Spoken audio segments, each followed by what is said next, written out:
Good morning, it is Jane with Scraptastic Yarns, and yeah, it's been a busy day. Thomas had chemo this morning, and of course while he's at chemo I make a run to Hobby Lobby.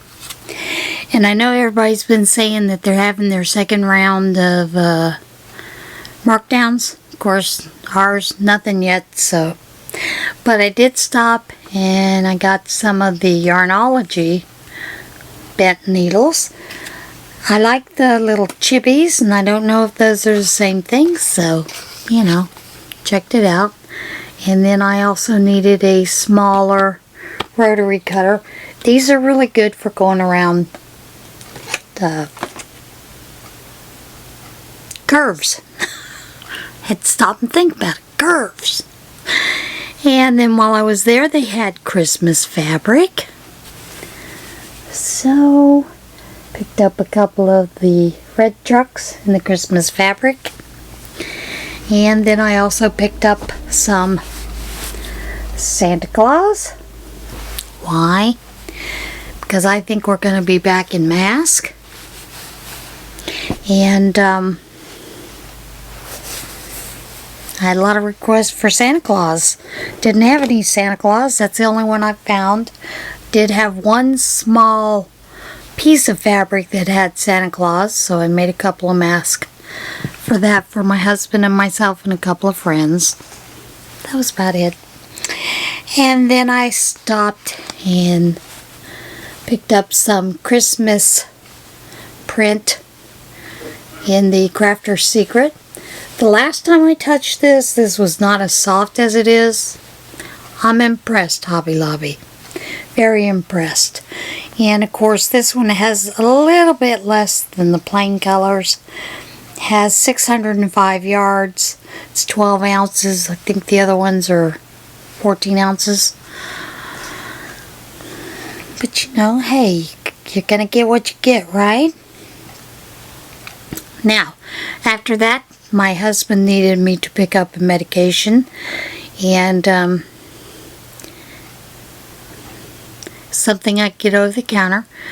So I went ahead and went on over to Walmart in Montoursville, and I found some other new yarns that I've not seen in my Walmart. It's anti-pilling yarn. So here's a little video of that. Found this at Walmart. This is the black anti-pilling acrylic yarn, and it looks to be pretty nice and soft, it felt like. It's number 4 weight. This is it in green. And this is what they call, I believe, pink.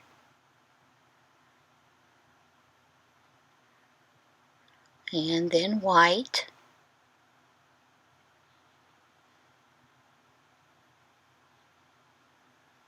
And this was charcoal. And I believe it had 3.5 ounces.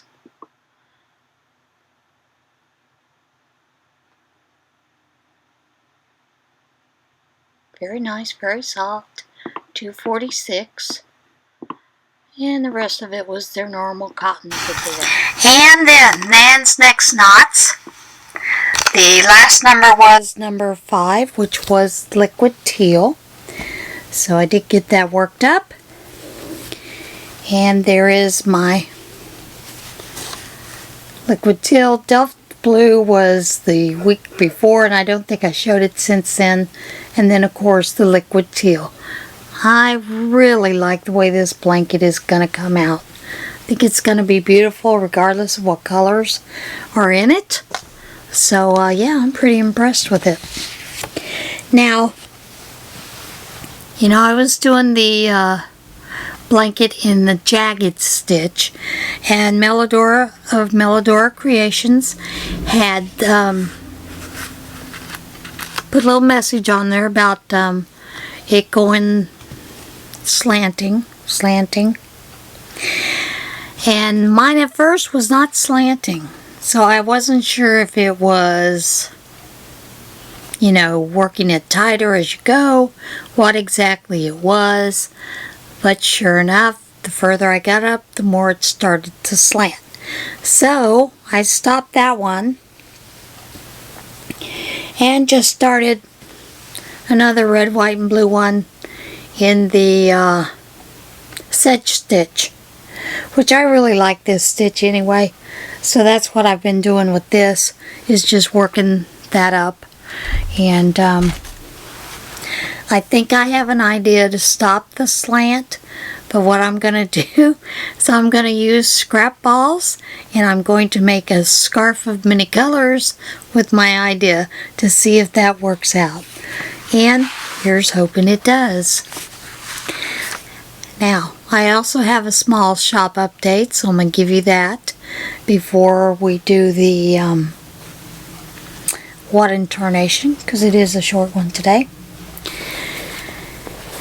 I have new bags out, and they are drawstring. I have not put the drawstring in yet. I'm doing that this afternoon. And then they all come with a notions pouch. And this is the little owls, which I really love the little owls. They're adorable. And then there are 3 of those, and there are 3 of the knitting sheep with the notions tote, notions pouch, and these measure approximately 13 by 14.5 inches tall. And the pouches are about 8 by 6, 8 long, 6 long. 8 long, 6 long? Doesn't work like that, does it? 8 wide, 6 long. I knew what I was thinking. And then there are 5 of the zebra. So, and I just love the print because I think it's rather silly. With the zebras going every which way.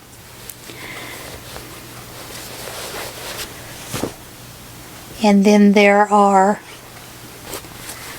3 of the blue and white trucks with the fall scene, and of course the notions pouch. 3 of those. And there are 3 of the gnomes with the notion pouch, and that is the gnomes there. And then this bag, for the longest time, has been sitting in the shop. It's the Give Thanks, but it now has a notions pouch that is going with that once I get that photo uploaded. So and there's just the one of it. And I do have one gnome that does not have a notions pouch with it at all. So that one will be a little lower priced. Those should be up by this afternoon, hopefully. Sometimes it takes a little longer fighting with the description than what you would think it would, believe it or not. I mean, you can generalize it, but you still have to do a little bit of personalization in it, so you get lots of pictures. They want lots of pictures. Alright, here's a little wad intonation.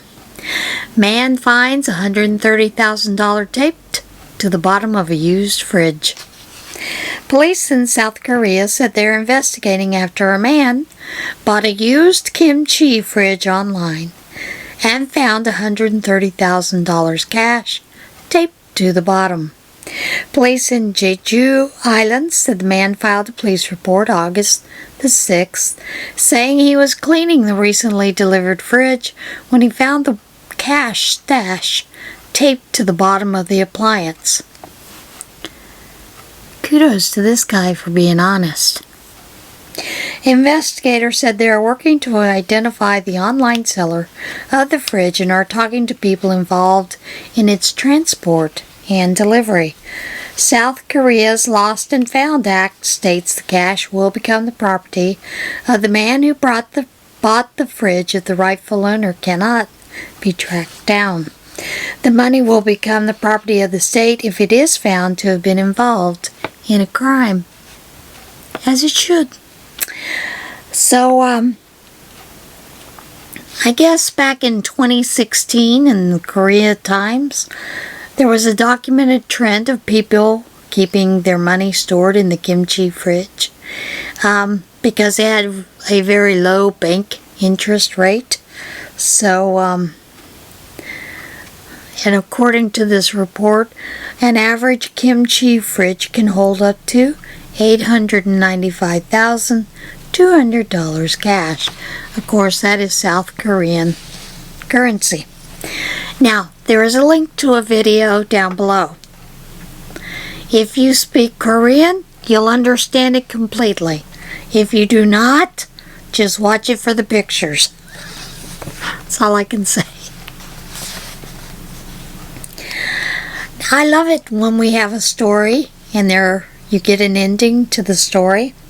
Thrift store returns 146-year-old marriage certificate to great-granddaughter. This is a story I brought you last week.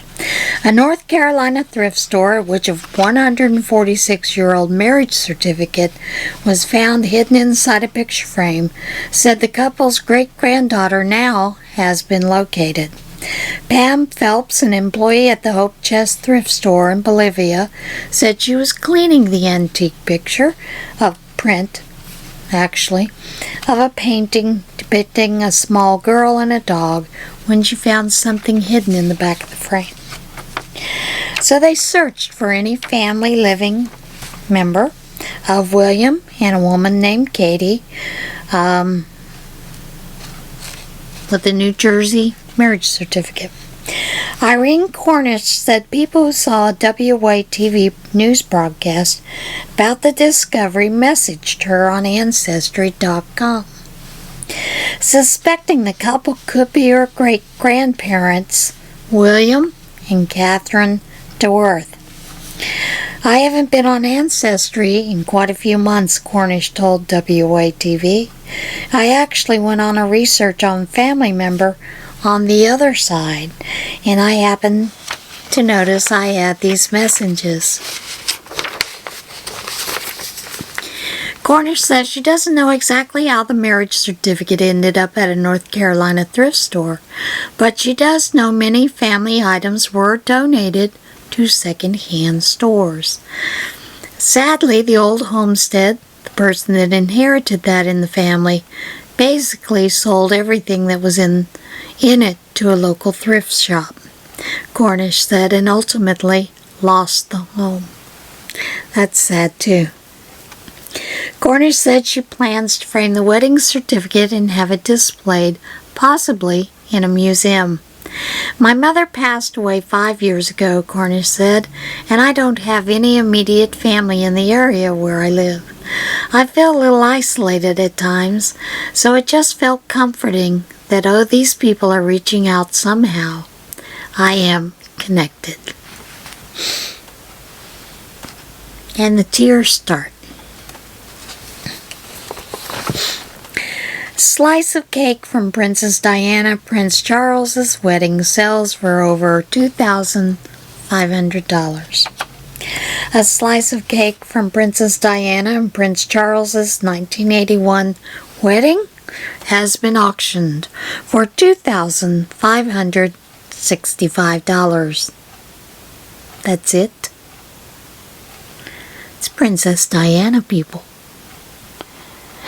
Private collector Jerry Layton from Leeds, England, purchased the slice through Dominic Winter Auctioneers, located in, I'm going to butcher the name, Cirencester, England. The slice of cake weighs about 28 ounces and was preserved inside plastic wrap and a cake tin. The slice features a coat of arms design along with decorative icing. Comes from one of the 23 official cakes that were made for the royal wedding and was given to Mariah Smith, an employee of the Queen Mother at the Clarence House at the time.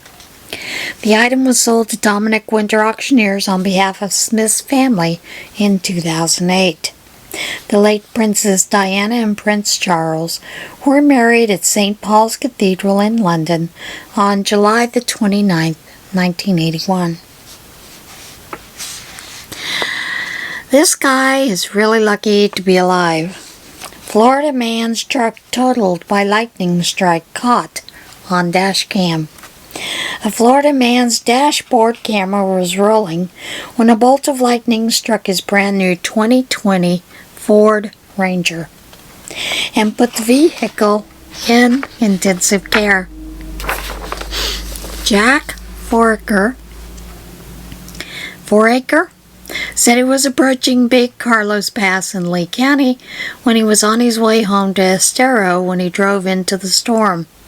I saw a few people that were just stragglers leaving the beach, and I said to myself, those are the type of people who get hit by lightning because they're just leaving too late, and continued going. Turns out, they weren't the people that got hit by lightning. I was, he told Wink TV. Foraker's dashboard camera was recording when a bolt of lightning struck his vehicle, causing it to shut down. Just sounded like a shotgun blast to the back of my truck, and then it was pretty scary, he said. My windshield wiper stopped, lost my power brakes, lost my power steering. The driver, who was not injured, was able to pull over to the side of the road. The truck only had 4,000 miles on it, was badly damaged. Pretty much put my truck in intensive care, he said. He said the truck was in the shop for 40 days while mechanics tried to revive it, but he is now resigned to simply buying a replacement vehicle. Foraker said the incident should serve as a warning to the others of danger posed by lightning. You're not to be afraid of the sharks. You don't have to be afraid of the stingrays. You're going to be afraid of lightning because it kills people here, he said. Danger of lightning was on full display last week in California's San Bernardino National Forest, where 5 firefighters extinguished 5 separate tree fires sparked by lightning strikes from a single storm. Witness Michael Bogan captured video of a tree splitting in half at the trunk after being struck near the Big Bear Airport. Not only that, but you also have the issue of that stupid professor starting fires there.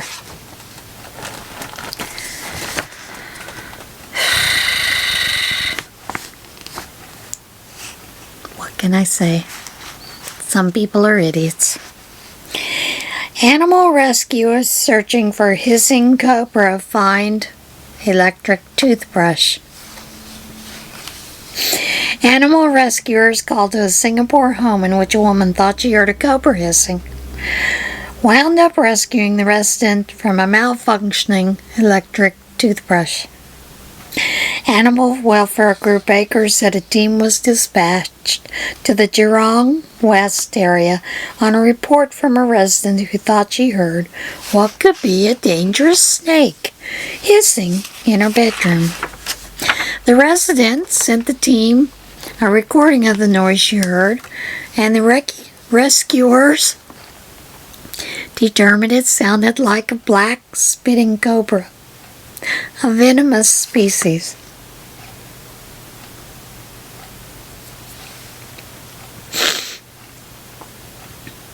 The team searched the home for nearly an hour before Mohammed Safari bin Masnoor discovered the source of the hissing, an Oral-B electric toothbrush.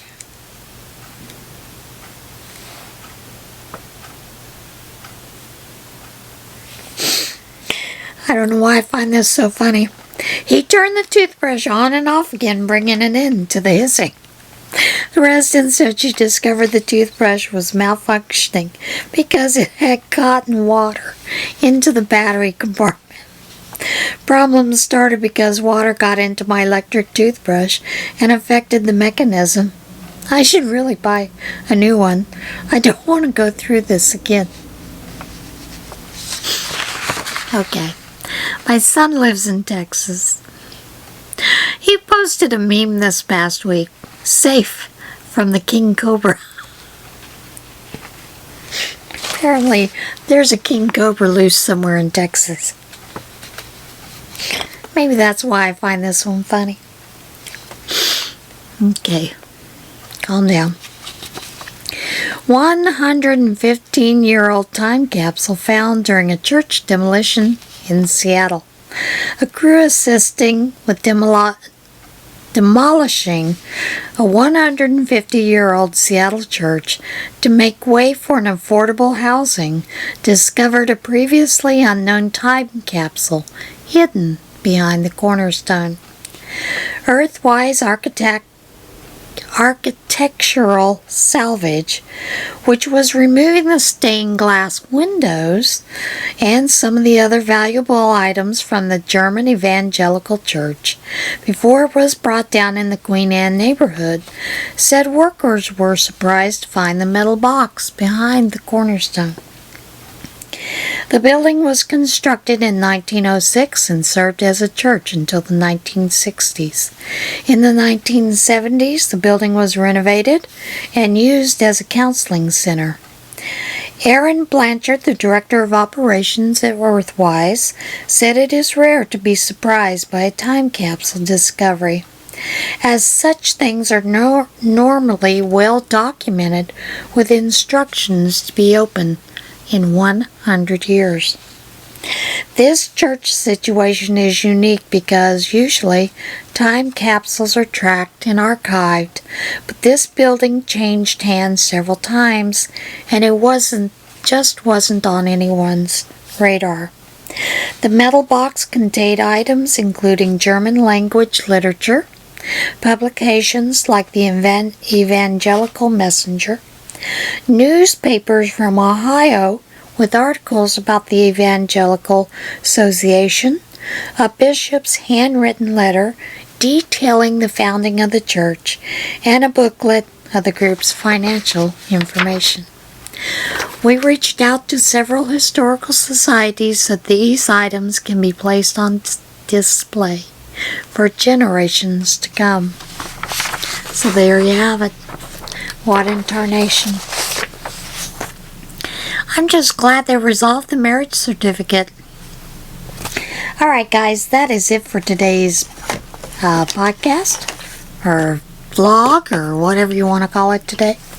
I'll see you guys again soon, and everybody have a great day, and choose kindness.